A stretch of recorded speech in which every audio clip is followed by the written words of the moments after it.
With your latest news, I'm April Cummings. The Chief Medical Officer, Dr. John Lee, reports 372 COVID-19 tests carried out since our Wednesday report. There are no positives. The islands remain at 61% of the population having both doses of the vaccine and 72% having had one dose. The national vaccination program is on hold until the next shipment of COVID-19 vaccine arrives on June 16th. Next-generation sequencers open a door to new possibilities in the Cayman Islands. Radio Cayman's Felicia Rankin-Solins has more. Right now, the top priority at the Health Services Authority is using the next-generation sequencers to study different strains of the SARS-CoV-2 virus. But they've already begun exploring the other kind of testing these systems are capable of.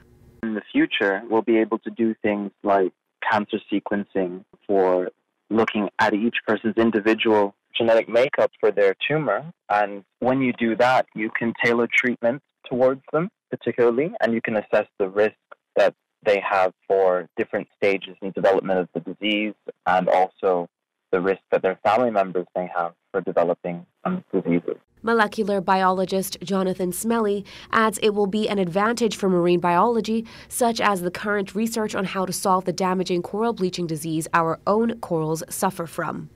One of the ways in which you could shed some light on what's causing that is by looking at the underlying genetics of the coral that's maybe most susceptible to that kind of disease, and look at the coral that isn't affected by it. If you look at the genetics and then compare and see what differences may actually be relevant in terms of resistance to other things, such as the change in temperature and the change in the pH of the ocean as climate change affects that going forward. For Mr. Smelly, the scientific future in the Cayman Islands is a bright one.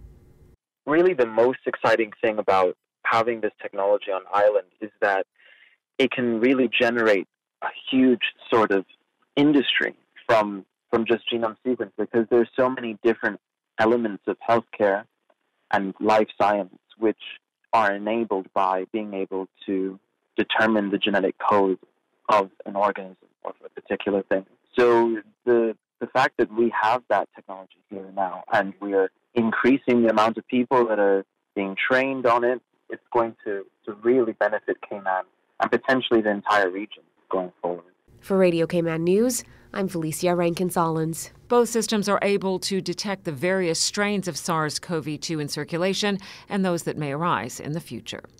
Cayman Airways adds 2 additional repatriation flights to Miami this month, citing increased demand. The national carrier will fly at 10 a.m. and 2 p.m. on Tuesday, June 15th and Tuesday, June 29th.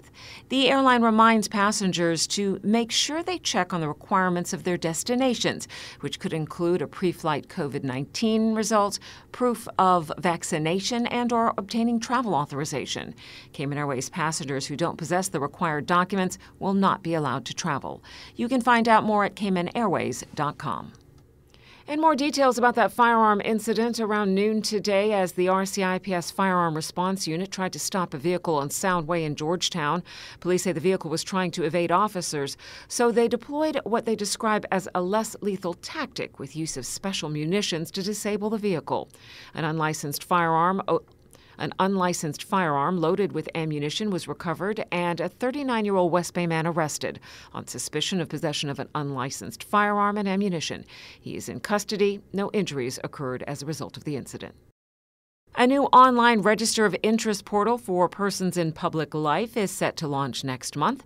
Here's Radio Cayman's Shanda Gallego with the details. The Commission for Standards in Public Life will soon launch an e-filing portal for persons in public life to submit annual declarations in accordance with the Standards in Public Life Act. According to government officials, the Commission expects the portal to go live on July 1st. From that date, declaration forms for the period ending June 30th, 2021 will be able to be submitted through the portal. Under the Standards in Public Life Act, persons in public life include members of Parliament, government companies and commissions, created under the Constitution, as well as various categories of public servants and members of governing bodies of statutory authorities. Shanda Gallego, Radio Cayman News. Ofreg wants to hear from you about the proposed distributed generation resources 3 megawatts capacity increase.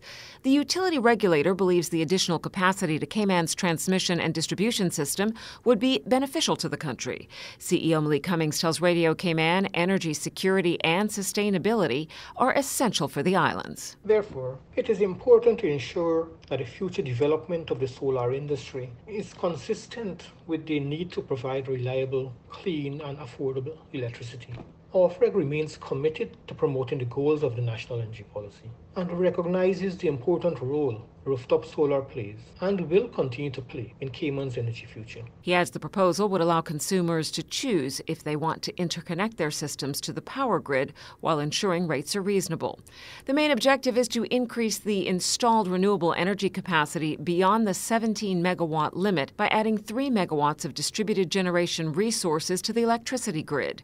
Executive Director of Energy and Utilities at Ofreg, Greg Anderson, tells Radio Cayman the capacity increase will only relate to the DGR programs that are approved by Ofreg. The proposed 3 megawatt capacity increase will continue to incentivize the growth and use of renewable and alternative energy and assist in reducing the Cayman Islands' dependence on fossil fuels used for generation of electricity and, more importantly, reducing the nation's carbon footprint. A final determination is expected to be issued before the end of the third quarter. If you'd like to weigh in, visit ofreg.ky/consultations. A team of school inspectors judge Prospect Primary as providing a satisfactory education for students. Details from Radio Cayman's Paula Cal. In May, the Office of Education Standards returned to Prospect Primary to see what improvements had been made after the Education Center earned a satisfactory rating back in 2019. The latest report released this week shows that overall performance of Prospect Primary School remains satisfactory. Some of the things the school does well include developing students as lifelong learners, helping kids get a good understanding of Caymanian culture and heritage, providing a safe environment, and using a broad and balanced curriculum.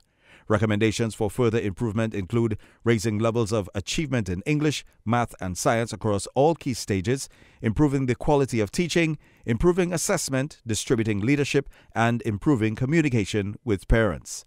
For Radio Cayman News, I'm Paula Cal. More than 340 students attend Prospect Primary from reception through grade 6.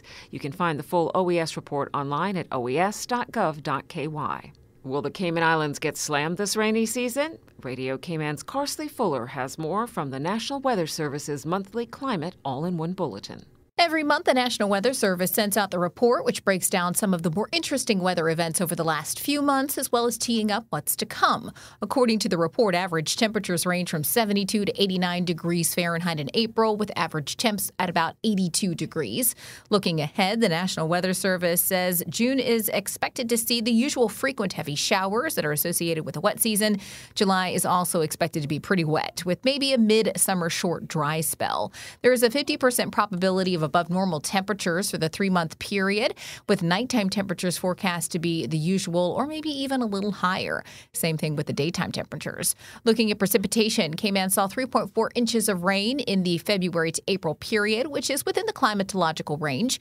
The June to August outlook usually sees between 14 and 20 inches of rain, and it's calling for a 33% probability of above normal rainfall this year.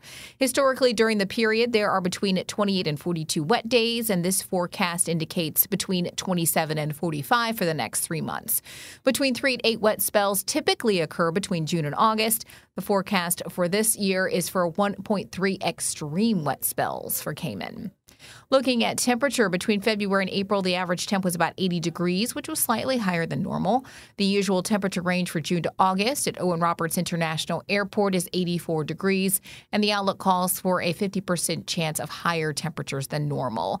Cayman usually gets between 15 and 25 heat wave days over this 3-month period, and the forecast for 2021 calls for 80 to 90% chance of at least 5 heat wave days between June and August. Reporting for Radio Cayman News, I'm Carsley Fuller. That is your latest local news from Radio Cayman's newsroom. I'm April Cummings.